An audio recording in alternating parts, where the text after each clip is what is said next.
Hello everyone, welcome back to another video on Vedic Astrology. In this video, we are going to see a graduation program for one of the students who took mentorship from me. Before going to the research presentation and graduation ceremony, let me take a few minutes to explain about this astrology mentorship program from Innovative Astrosolutions. So this astrology mentorship program is for people who want to deepen the knowledge in Vedic astrology. This is a 6 months of dedicated learning program with a lot of assignments, group learning sessions, Q&As and practice sessions. This is a coherent learning program where you will be learning along with other students. At the end of 6 months learning, the students will be submitting a research project followed by a graduation program. And by the way, selected people will have an opportunity to work with us. Now let us see the research submission from one of my students. So hi guys, my name is Kohulen. And I'm actually living in Canada, and I'm an engineer. I work in a manufacturing company. So we produce electronic boards. We don't design them. Our customer designs them, and sometimes they supply parts and we buy parts and we manufacture them, the boards, and we ship them. And as an engineer, I try to optimize processes and I manage some operations. And yeah, that's my job. And why I came to astrology, it's actually random because I never actually thought I would get into astrology. I had like a spark. There was one day, my mom was talking to someone over the phone, and she was on the speaker, so I could hear the conversation. And the lady on the other end, she was saying, on the Navamsa chart, there is Mars with another planet combined, so that's not a good combination. And you really need to be careful if you're going to match a chart to this chart. And I had this gut feeling it's wrong what she's saying, but I wanted to prove her wrong. So I wanted to learn astrology. It's weird, but that was a spark for me. And because I love to learn. And when I heard that, because when they were talking on the phone, I was checking the chart. My mom had the chart in her hands. And I liked seeing the boxes and the planets. So I don't know. It was a trigger. It was a spark. And I had so much experience using Udemy. So by instinct, I just checked for Vedic astrology on Udemy. And that's where I found Muthu course. And I think I finished his course in 2 weeks because I was so addicted to his course. And here I am. I went through his mentorship. It took 6 months. And I'm finally presenting my final project, my thesis. And it's going to be on chess, all the combinations that I think are important for chess in Vedic astrology. So let's get into it. So what combinations are necessary for chess, in my opinion? So one important point I want to mention is, you know how for example, for actors, 5th house is important.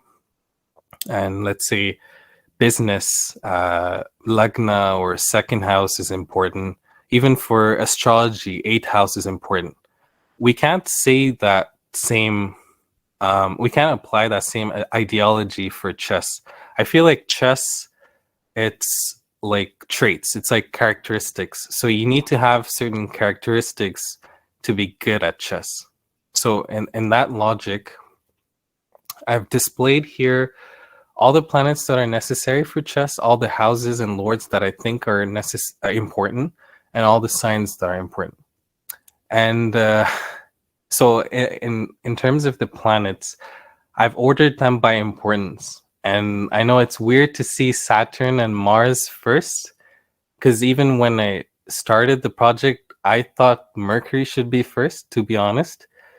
But there are several reasons why I think Saturn is more important. But if I go into the details of why Saturn is important, it's going to take way too much time. So I will not go into details. But I will tell you why Mars is more important than Mercury. So let's say someone is super intelligent. He has all the intellect in the world, but doesn't have the courage. It's like if you have all the talent, but you don't have the courage, you will not achieve anything in life. But if you had the opposite, you had all the courage in the world, but you had little knowledge, you'll still achieve something. So I feel that's the main reason why Mars should be over Mercury. And I feel like I'm not saying Mercury is not important, because it's very important for strategy especially, but I don't think it's as important as Mars. That's why I'm ranking Mars second. But Saturn is really the most important planet. But I won't go too much in detail. But Saturn gives you the patience to play chess, in my opinion, and also gives you the ability to see multiple moves ahead. I know it seems like something that goes with strategy, but Saturn actually gives that, in my opinion. But I can explain that, but it will take too much time. And then Ketu gives you deep reasoning, sharpness. Moon is very important, because if you had an afflicted moon in your chart, then you won't have clear thoughts. It will mess up the chess game. Rahu, why is it important? Is because Rahu always wants more and more. So if it's well placed in your chart, you will use it to get more wins in your games. And obviously Jupiter for wisdom, and Sun will give you authority. And in terms of houses, Lagna, obviously this is an individual game, so you're on your own. So Lagna should be strong. Third house, mainly because of competition. You need that competitive spirit, courage. Fifth, it's like, the way I see fifth, it's like street smart. It's like raw intellect, and the way you quickly make decisions. Versus ninth house, where it's like, it's very deep thinking. They're very different, yet they're so connected, but they're both important for chess, in my opinion. And sixth house is to get victory over enemies. So sixth should also be well placed. And then 10th house gives you authority. If you want to play chess as a carrier, then 10th house should be linked with all these combinations. If 11th is well placed, then it'll give you gains and reputation. And if 5th and 9th are linked, then it'll give you luck and recognition in carrier, in chess. And the signs that are important includes Aries, because it represents defense, and Gemini, because this is an indoor game, but also because it's third house from Kalaprusha. And Scorpio, this is interesting because Scorpio, I feel like, is the only sign that gives that ability for the native to be secretive and to be able to poison them, and be malice. So Scorpio, but I feel like it's just like an additional bonus. It's not important to have Scorpio, but it's just a bonus. But the stronger the combinations are between these planets, these houses, and these signs, the more likely the native will be good at chess, and the more likely they'll make it a carrier and they'll play well. And the thing is, I made a discovery which will make this process even more easier. Will give us the ability to rank chess players based on their skills. So in the next page, I'll show you a discovery. So it's called, I've made two discoveries. So one is Nakshatra Neuroscheme. I called it Nakshatra Neuroscheme because it looks like a brain, and it's derived from Nakshatra. And the other diagram, which is called hierarchy of ruling power, it's actually derived from the nakshatra neuroscheme. And the way I built this nakshatra neuroscheme is so this is an example, okay? And you see the chart below on your left. I've put all the planets and their corresponding nakshatras where they're placed in the chart. So for example, Sun has Jeshta, I'm sorry if I'm pronouncing it bad, Jeshta nakshatra, which is ruled by Mercury. So my theory is, since Mercury is ruling Jeshta nakshatra, it's also ruling Sun. Okay, so in my nakshatra neuro scheme, I'm putting an arrow from Mercury to Sun because Mercury is ruling Sun's nakshatra. Okay, and in this same logic, I'm putting arrows for each nakshatra from each planet that's ruling the corresponding nakshatra where the arrow is pointing at. And that's how this nakshatra neuro scheme is built. Okay, so this looks like the brain of the chart. And the arrows are like the neurons. So it's like the brain of the chart. And the hierarchy of ruling power is my second discovery. And it's a diagram that's derived from this nakshatra neuro scheme. So how it works, it's complicated. I don't think I'll go through it. But basically, it shows the interactions between the planets and the true essence of their connections. And I'll first tell you what conditions are necessary in this hierarchy of ruling power for a native to have the highest rank in their carrier, whatever carrier they're in. So in my project, we're focusing on chess. So what conditions are necessary to have the highest rank in chess? So in my hierarchy, the native that has the least number of trees. What I mean by trees is, you see the example on the right, the hierarchy. There are 2 trees. One tree is ruled by Mars, and the other tree is ruled by Venus, Ketu, and Saturn. Okay. So you want to have the least amount of trees. In this case, you have 2 trees. So if you had 1, it would have been better. Because the more trees you have, the more disconnected the chart becomes. It's like the brain is more disconnected the more trees you have. And the least amount of rulers, because the way this hierarchy works is the planets that are placed above the first level, it's called power level 1. That's how I call them. Power level 1, and then the second line, which is Jupiter, Moon, Mercury, that would be level 2. And then finally, Rahu, Ascendant, and Sun is power level 3.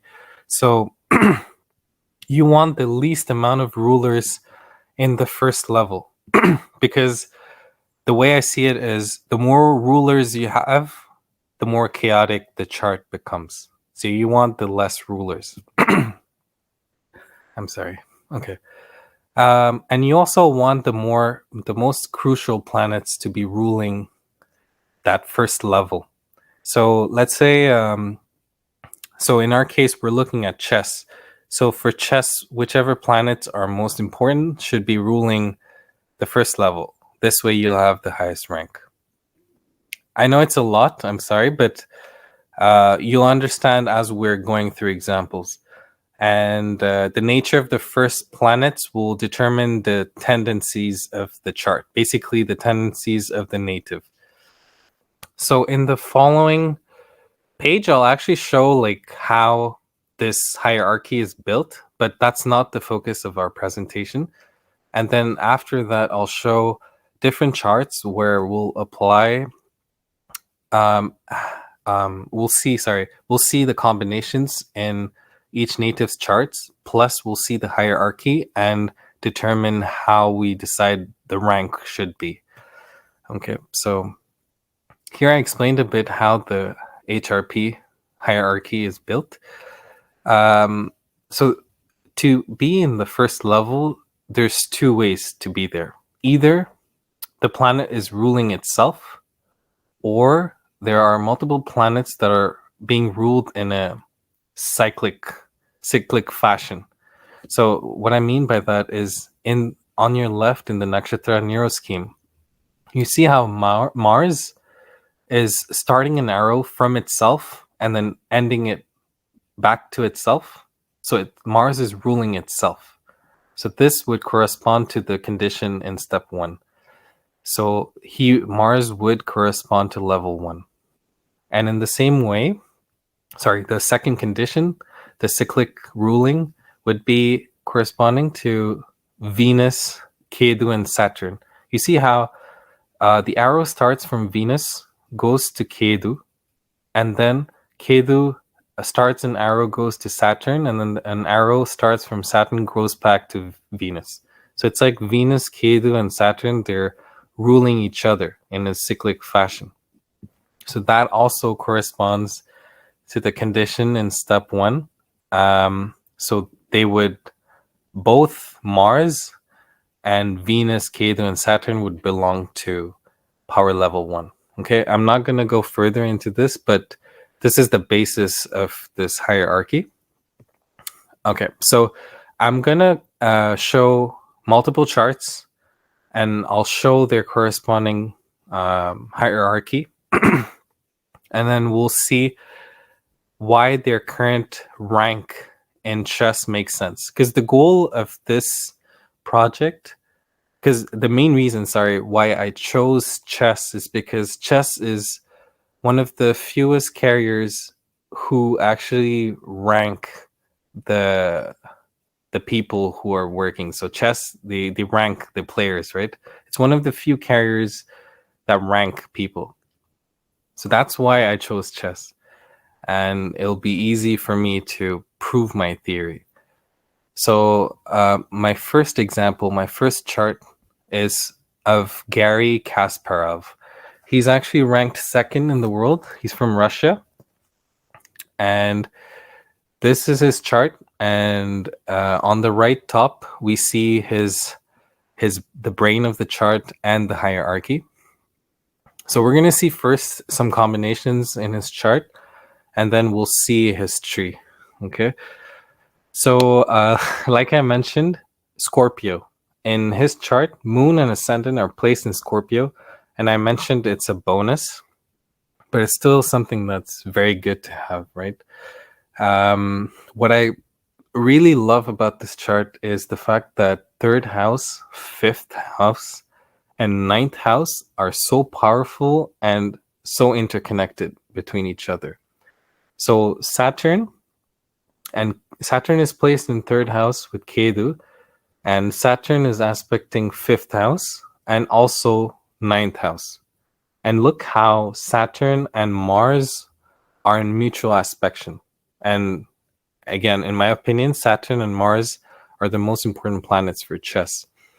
5th Lord Jupiter is placed in 5th house with 10th Lord Sun. I think that also produces a Raja Yoga. And 5th Lord Jupiter is aspecting 9th house, including Mars. And 9th house has Rahu, which is very good for deep intellect. And there's also Jupiter as 5th Lord Jupiter aspecting Ascendant and Moon. And there's also a beautiful parivartana between Mars and Moon. That's very good because Moon is 9th Lord and it's placed in Ascendant. So this chart is actually very powerful for chess. Okay. But when you check at the tree that this chart generates, it generates one tree. Okay. So all the planets are very interconnected between each other. And the ruling planets are Saturn and Mars, which are the 2 most important planets for chess, in my opinion. So he would, according to these 2, his rank would be very high. So one important point I want to make is the tree the hierarchy tree gives you, it's very based on the skill of the native, not on fame. So the more skilled the native is, the more interconnected the tree will be. Okay, so this is the first example. If we go to the next chart, it's of Fabiano Caruana. He's ranked 4th in the world from the United States. And he also has a powerful chart. So his 5th lord, Jupiter, is placed in ascendant, aspecting back 5th house. He has Rahu in 5th, which will give him, because you know how Rahu works, right? Rahu always wants more and more. So if he's in 5th house, he's going to want more and more intellect. So that's actually very good. And Mars is aspecting ascendant, which makes the nature of the native bold. And native also has a very powerful 6th house. You see all those planets aspecting 6th, and Saturn being in 6th house will make him very victorious. And I forgot to mention Jupiter is aspecting also 9th house, which is very good. And 9th Lord Mars is placed in 10th, aspecting ascendant, and 5th house. So all these combinations are very powerful. And if you look at his tree, again, for him, it's one tree. All the planets are interconnected. And there's one ruler, right? Which is very good. It's Mercury, which is an important planet for chess. But even if it's Mercury, in the previous example we saw for Gary, the two rulers were Saturn and Mars. Saturn and Mars are more important for chess than Mercury, which is why, according to my theory, Fabiano will have a lower rank than Gary. So you see, with just the chart combinations, we can't make such conclusions about ranks. But with the tree, it's much more conclusive. But again, this is theory, but that's the goal of this tree. It makes it easier to rank people in the same carrier. So now, if we move on to the next example, I have Maxime Vachier-Lagrave. He's from France in 12th position. And he has Jupiter exalted with Ketu. That's an excellent combination, aspecting 6th house, and Rahu is in 6th. That's really good. I don't like the fact that Lagna Lord is debilitated, but his 3rd house is still powerful. And he has Saturn in 5th. And again, Mars is aspecting ascendant, which will make the native bold. And I think multiple natives had Leo ascendant, because Mars is a Yoga Karaka for Leo ascendant. So that's an important point. And again, the additional bonus, the fact that Moon is in Scorpio is a good thing, but it's a bonus thing. I think I'm missing something.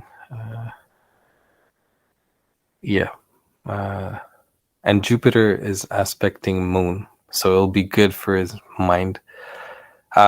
So he also has a really powerful combination for chess. Let me 1 second. I just want to make sure that I've considered everything. Okay. He also has a very powerful combination for chess, but his tree has it's one. They're not subdivided. It's one tree, but it has 4 rulers. So when you have multiple rulers, it becomes chaotic. So it's a bit more chaotic than the previous trees we saw, which makes sense why his rank is lower than the 2 other. Okay, and now we'll move to the next chart. This is of Etienne Bacrot. He's from France and ranked in 111th position. He has Mars in ascendant. That's really good. And Mars is 3rd lord and 10th Lord in Ascendant, which will give him that bold nature and authority. We have Rahu in 5th. Rahu in 5th, we've seen it so many times, and that's a really good way to extract intelligence in your chart. And the beauty in this chart is Saturn is exalted in the 9th house, which is excellent, and it's aspecting 3rd house and moon. So that will really give him that deep intellect. And then I think 5th Lord. Oh, yeah. Because, even before I started this project, in my mind, by gut feeling, I always thought if you have Mercury and Ketu, that would be a really good combination. But I've only seen it in his chart. Mercury Ketu is really good. It will give you that intelligence, but Ketu will make it even more sharper. And it's aspecting back 5th house. So that's very good. But you see, his tree is disconnected. So we see 3 trees.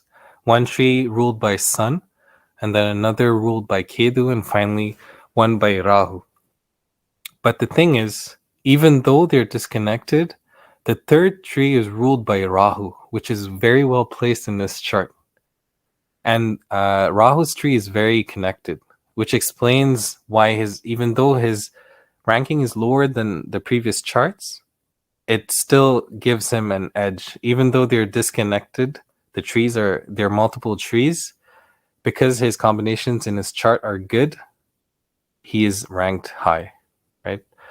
So again, the tree gives a very good idea where the ranking should be. In the next example, we see the chart of Christian Cruz. He is ranked 285th, and he's from Peru. He has a very powerful 6th house, because he has Mars and Rahu placed in there. And 6th Lord Jupiter is also aspecting the house, so he's very competitive. But there's also a fact that there's a Raja Yoga being formed between Mars and Venus, because Mars is 5th Lord and Venus is 4th, so that 6th house is very powerful. So he'll always be victorious over his enemies. So that's very good. And one really beautiful characteristic of this chart is the fact that Saturn and Mars are aspecting 9th house, where Moon is. That's very good. So that's like the perfect combination for chess. But when you look at the tree on your top right, they're very disconnected. There's too many planets ruling at the top, and there's 3 trees. So even like his combinations are good, but the tree is the reason why his rank is lower compared to the other players. But we're seeing Mars and Saturn in the 1st level, so that's good. But still, the way this is disconnected, the tree, explains why his ranking is lower. Next, we have Luciana Morales Mendoza. I hope I'm pronouncing it right.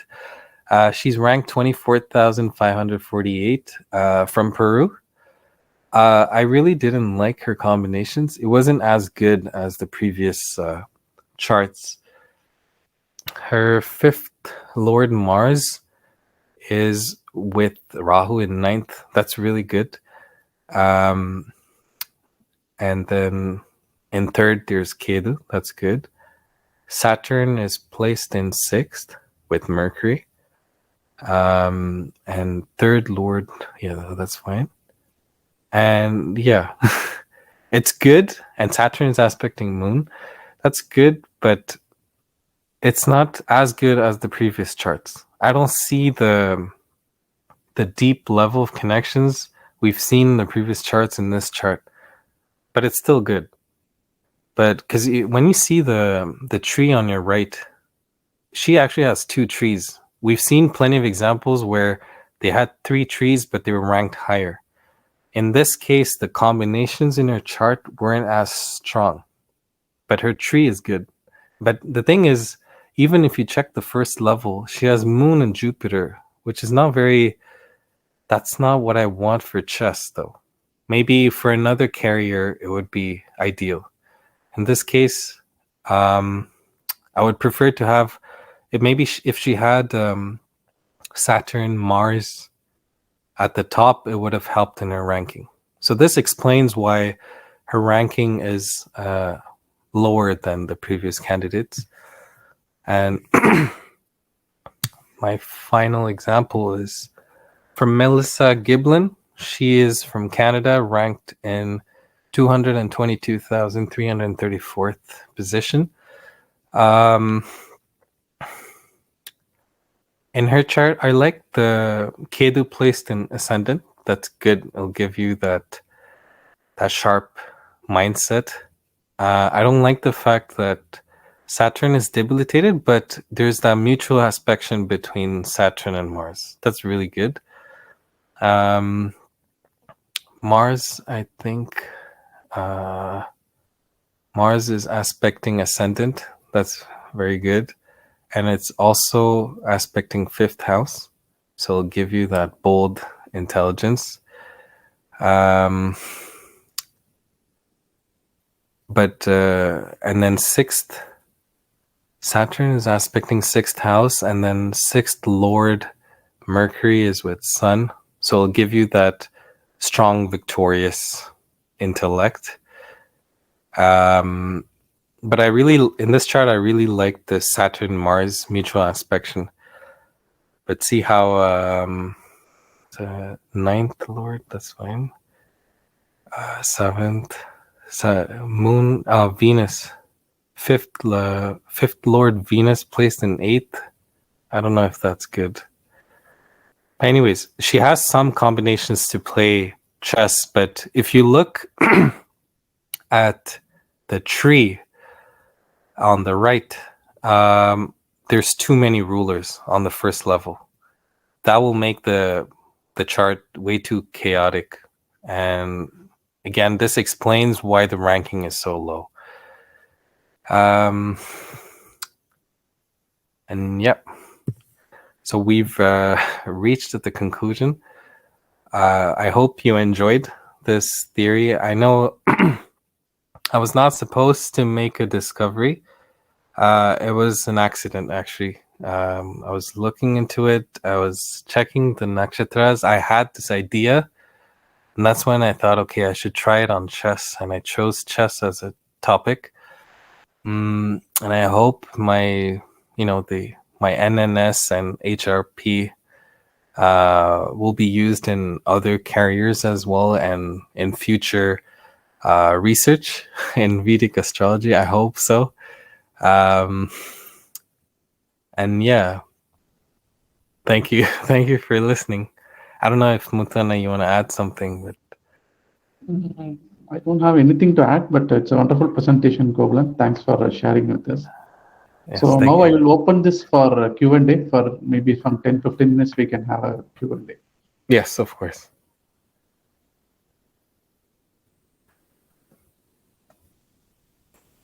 I'll just bring, I like the first page better. Oh, cool. Hi, Colin. Yes, hi.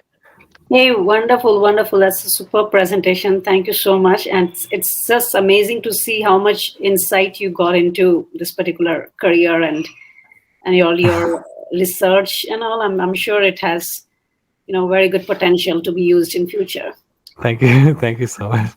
So I do have a couple, I think maybe very basic questions. Maybe I missed the, in the beginning part when you were trying to explain how you're forming these trees, which planets go on the top, and how the hierarchies decide.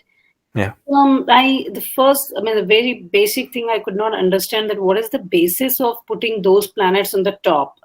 Is there any parameter that you're using, like based on some kind of bulb that they have, or some other, strengths that you're measuring for those planets, and that's why you're putting them on the top? No, it's just there's no. If I go back to the reason why in step 1 I'm saying a planet.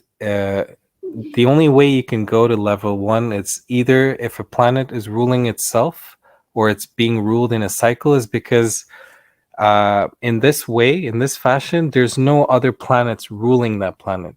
So, for example, on your left, for Mars, there's no other planet ruling Mars, right? And this is all based on the fact that. Do you have a chart for this? This combination, the right one that you're showing right now? Yes, I do have the chart for this combination. So from the chart, I should be able to connect why Mars is ruling itself and why, these. No, you won't be able to from the chart. Oh. This is the Mars is ruling from itself only from my diagram, the nakshatra neuro scheme. It's only there we see that Mars is ruling itself. So if you see on the out of Nitika, I think nakshatra. Nitika, the answer is, see, look, if you look at the what do you call bottom left column, he's got the planets and the nakshatras, correct? So if you look at that, Mars is in Dhanishta. Dhanishta is Mars' own nakshatra. So Mars is his own nakshatra. Fine. Yeah. Jupiter is in Chitra, also Mars nakshatra. So Jupiter and Mars are connected. Then you have Rahu, which is in Pura Bhadrapada, which is again Jupiter's nakshatra. So that's how he's drawn the relation Mars, Jupiter, and Rahu. Yeah. I see. Okay, understood. So nakshatra, pada, and all, that's the basis for coming up with NNS and your HRP. Exactly. Right? I'm sorry for the placement of the planets or which is expecting who and all. Exactly. It's based on nakshatras. Okay, I got it. I'm sorry for the poor explanation. Thank you. Because maybe I missed it. You did, but I was not paying that much attention, so I missed it. Yeah. Okay. Thank you. That's understood. So why do you think nakshatra has so much power that you're basically underlying, the whole nakshatra as basis for your research? That's a good question, actually. The thing is, when I made this discovery, I hope this discovery is proven later. But when I made the discovery, I didn't even know what it could do. So I was testing it on. I had an idea that this is what it would mean. And later, when I was testing it on several charts, it made sense what I was thinking. So the way I was picturing it, because the nakshatras are behind the scenes, I felt like they were the brain of the chart. And in full honesty, when a planet, the word we are actually saying is, for example, in on your bottom left, for planet Sun, the nakshatra is Jeshta, right? And we're actually saying Mercury is ruling the nakshatra. The wording is ruling. So if the planet is ruling the nakshatra where Sun is positioned, to me it makes sense that Mercury is actually ruling Sun, because Sun is positioned in the nakshatra where Mercury is ruling. So that's where the idea came from. I don't know if you understand. Yes, no, I get it. So that's why in your chart you have put Mercury on the top of Sun. That means Sun is being ruled by Mercury, right? On the right side. Exactly. Mercury is ruling Sun, exactly. And the same thing we're seeing also in the nakshatra neuro scheme, because the arrow is starting from Mercury and it's ending towards Sun. So Mercury is ruling Sun. Understood. Yeah. Got it. And a couple other the illustrations that you showed up, I don't remember which one, but can you scroll down? Okay. Maybe like Gary's, or did I just stop here? Yeah, Gary's, yeah. No, not this one, the next one. Next one, yeah. This is for Fabiano. Next one? Yeah, sorry, next one. I just had a question there. I could not jot them down. Yeah, here, this guy, Maxim. Yeah. So in your Yeah, like moon is debilitated. Yeah. Is that right? Moon is debilitated? Yeah, moon is debilitated, yes. And there's another chart where moon is debilitated, and even one other planet is debilitated, maybe in the next one. So, but then we, like initially we discussed that moon is very important to give clarity of mind. So is it, did you take that also into account? Because on your key points, I don't see moon being debilitated. I mean, at least I don't see it mentioned here. It's true. I'm saying moon is in Scorpio because I like the Scorpio. Correct. Yeah, because I like the fact that it is in Scorpio, but you're right. The fact that it's debilitated is it will make the planet weak, and also Mars is aspecting it. But here you see how Jupiter is exalted and also aspecting moon, right? Yeah, maybe that moon gets a niche bhanga or something, which is okay. Yeah. Yeah, but moon is the only planet. Even if it's debilitated, I don't feel like it makes it weak. I feel having moon in Scorpio is good. I don't know, because compared to the other, especially for chess, it gives an advantage because the mindset is like there to think in a different way to win. You know, you always want to put the opponent in a failure position. I don't know if you get my idea, but you're right. Moon debilitation, especially if you had heavy affliction on moon, it's not good for chess. So, maybe here it's getting offset by good planets aspect and all. But another thing is that this is being hemmed between Saturn and Sun. So again, fifth house. True. No, not sorry. This is fourth. Sorry, this is fourth, not fifth. Yeah. Moon is in fourth house. Yeah. No, I thought it was fifth. And That's there's true. one more just below that. I think even there I saw the Saturn. Hello, Saravana Kumar here. It's fine. Okay. Yeah, Saravana, you have any questions? Yeah. Kohulen, can you go to the previous chart? Okay. But first, are you done with your question before? Yeah, I'm done. Sorry. Oh, okay. Okay. Kohulen, nice concept. But I think the concept is in the early days and you can take it still further. So one thing I noticed, the planet is on the top when it is in its own nakshatra. For example, Mars is in own nakshatra, then it will become on the top. Another way the planet comes on the top is, for example, Mars is in Guru nakshatra and Guru is in Mars nakshatra, then they both come on the top, right? Yeah. So in some cases, it can be friends, right? Some cases it can be enemies. So the meaning of it being the top could vary when it's in a friendly relationship or it's in an enemy relationship, right? So maybe you can fine tune this map still further. Then maybe you can take it to the next level. Of course. That's my opinion. Yeah. I'll consider your feedback. Thank you so much. Did he have another question? No, that's all from my side. Okay, thank you. So anybody have any other question? Hi, Kohulen. This is Mani. Nice presentation.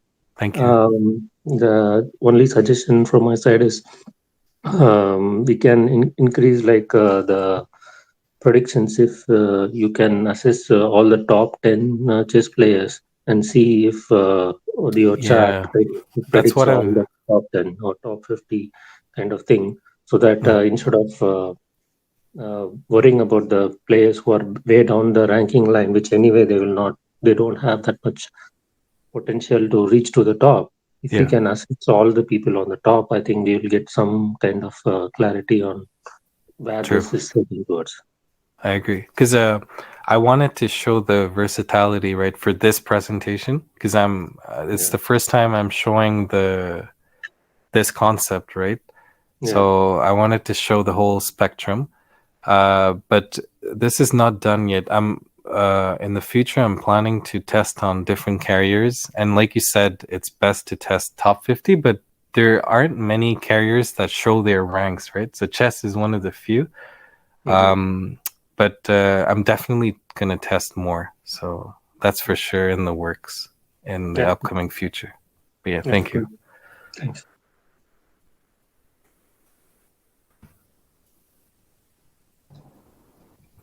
Shiva, you have any questions for Kohulen? I don't have any questions, sir, but it was very brilliant, Kohulen. Congratulations. Nice. Thank you, Shiva. Appreciate that.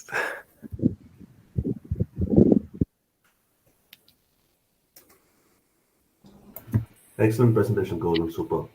Thank you, Vikram. One last question from my side. Yes. Colin. Yep. It's not related to presentation. I'm just curious to know what happened to your first instinct. Did it go right or wrong? It went when you right. Said oh, that's nice. Yeah, it went right because if it went wrong, oh my god, I would have been disappointed. But most of the time, my instincts are right. So, like when That's I feel plus, something, right? yeah, that's true. When I feel something, I know it's gonna be right. Yeah, that's a gift. Thank you. I'm sorry, I missed the instinct part. What was instinct, Kohulen? I'm sorry. No, because when I thought of the idea of using the rulers of nakshatra and then I was thinking of making that the brain chart. I thought it's gonna give me something that will help me rank carriers. That was the initial thought, and it ended up actually doing that. So. Okay, I'm not sure whether Nitika, you are asking about his experience with the Navamsha chart with this. No, not Navamsha. Okay, I thought Nitika was asking that. No. What Nitika was asking, I think initial instinct. You told some story, right? Like how you came. That's why I said. Oh, that. What your aunt said and what you Navamsha. Oh, I'm so sorry. Yeah, that's what. Okay.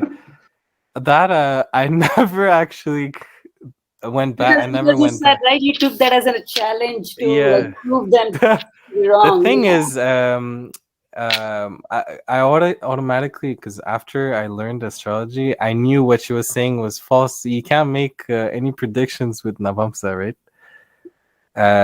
It's all Navamsa and Nakshatra of Moon that matters because they were looking for marriage.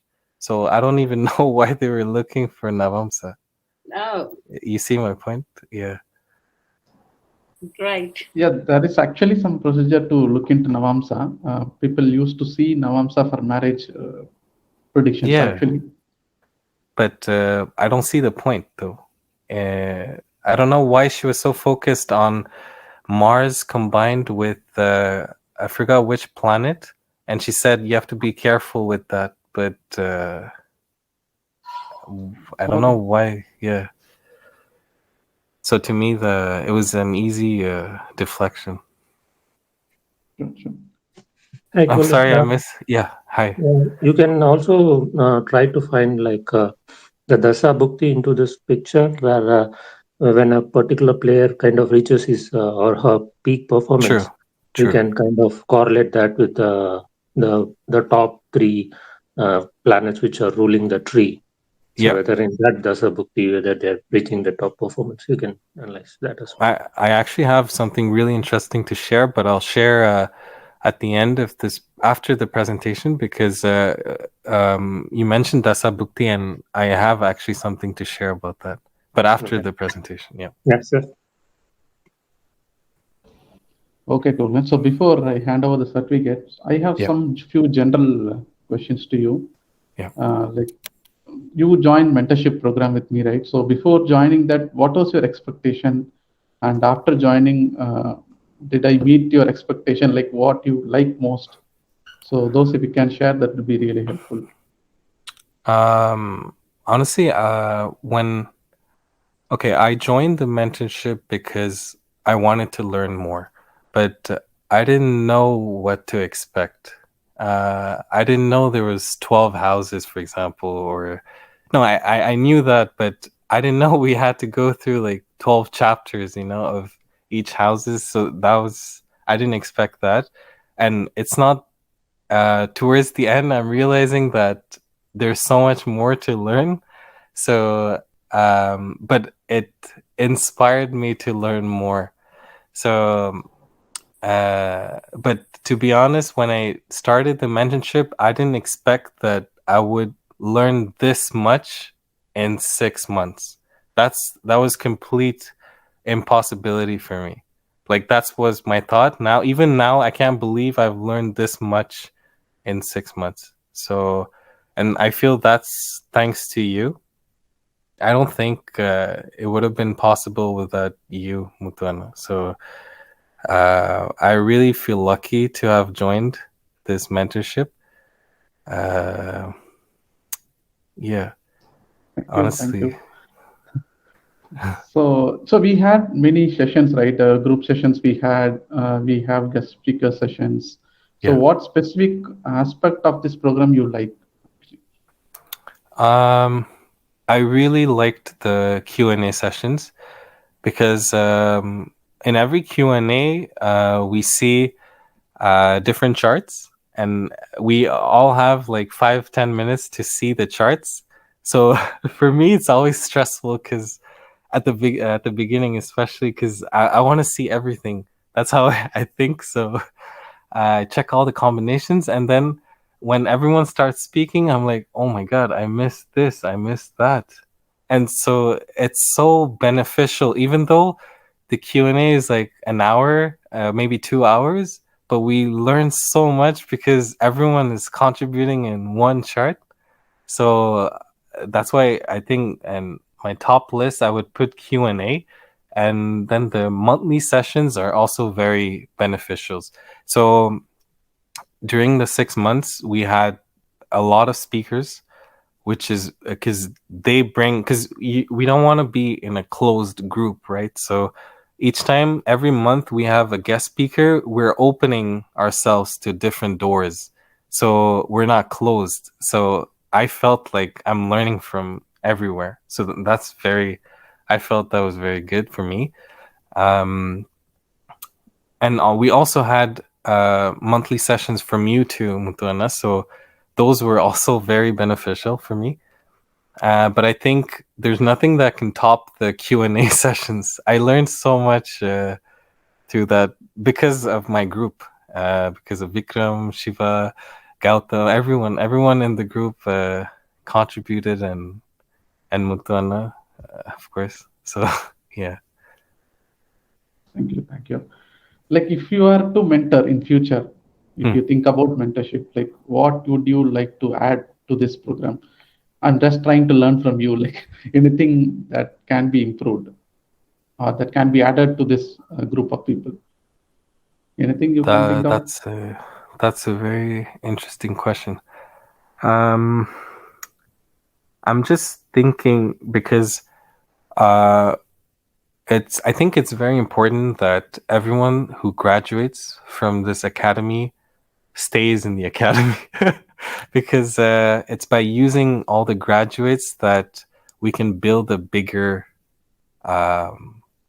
group. I feel it's important that we have a bigger astrology group, but I don't know if that's an improvement, but I definitely think that's important, that everyone stays and we're all united, and I want more and more people to join.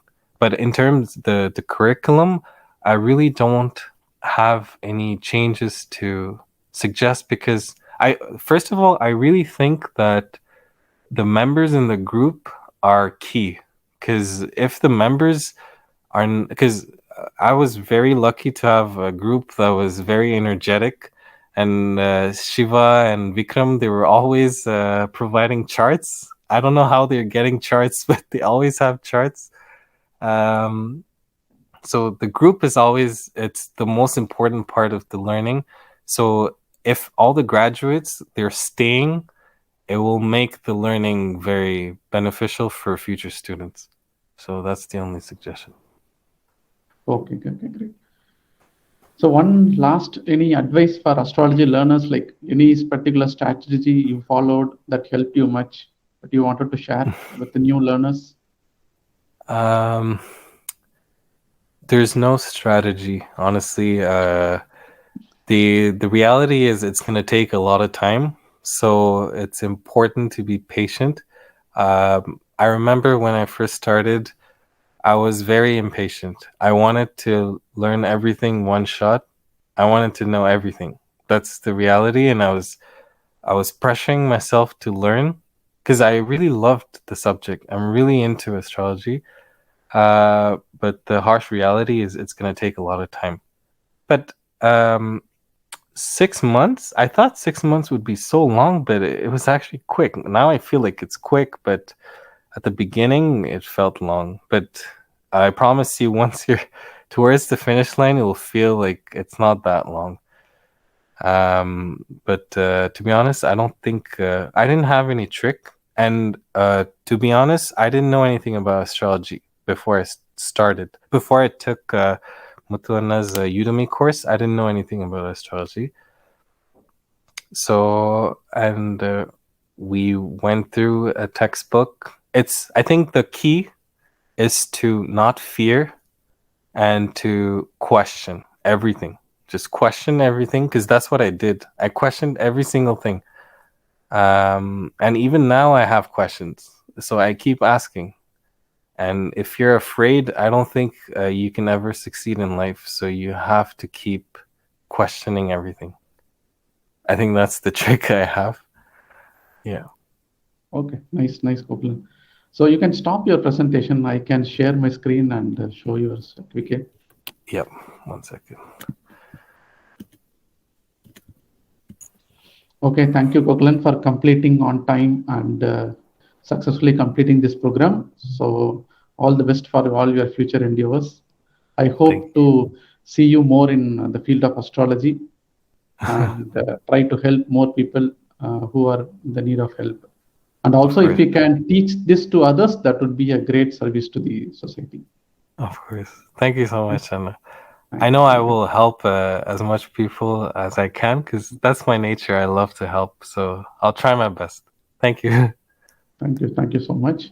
Thank you. Thank you, guys. Thank you all for listening.